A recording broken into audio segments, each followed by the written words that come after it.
Allez, Rabodé, on continue l'eau de Shabbat.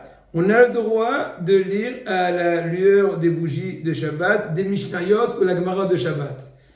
Surtout celles qui parlent de Bameh Madlikin, qui parlent des lois des bougies.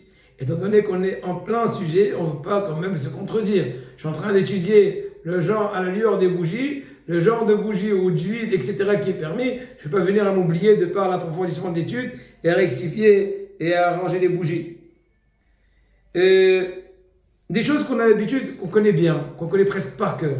On est en train juste de jeter un coup d'œil dans le livre à la lueur de la bougie, juste pour avoir, comment dirais-je, un début de paragraphe, il n'y a aucun problème.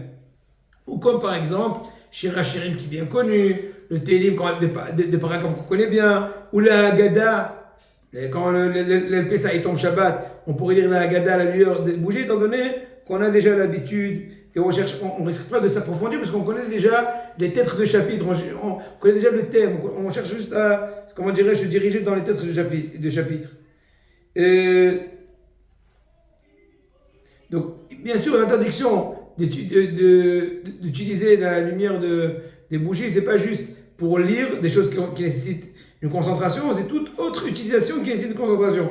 Par exemple, je dois différencier en deux objets très, très ressemblants, il faudrait un peu s'approfondir à la lueur des bougies, c'est aussi interdit pour la même xéra, le même décret que nos sages ont fait. Maintenant, une bougie qui est faite en cire ou en paraffine. Donc, on aurait le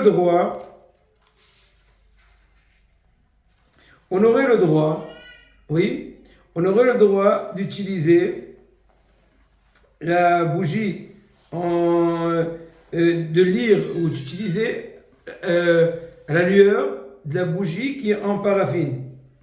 Étant donné que la lueur de cette bougie-là, elle est nette et claire, il n'y a pas de doute qui viendrait à rectifier, à ranger la lueur, puisque c'est un truc très fixe. C'est pas comme par exemple de l'huile avec la mèche, donc ce serait permis.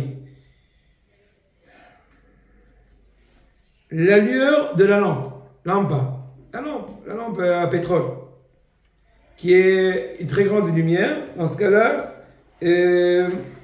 puisqu'elle aussi elle a une lueur constante, pour le même principe, on aura le droit d'utiliser cette lueur-là pour des besoins différents. Pour finir, on aura le droit, selon plusieurs décisionnaires, d'utiliser la lumière de l'électricité, même pour étudier une chose qui va nous approfondir. On n'est pas gozer, on n'a pas la xéra qui risquerait d'arranger l'intensité de la lumière, étant donné que la xéra de Achamim n'a pas été faite par rapport à ce fait-là, que par rapport à la mèche de l'huile. Il est vrai qu'il y a d'autres avis, comme le Hazanish qu'on a dit auparavant, et chacun fera l'habitude de s'émettre. Est-ce que vous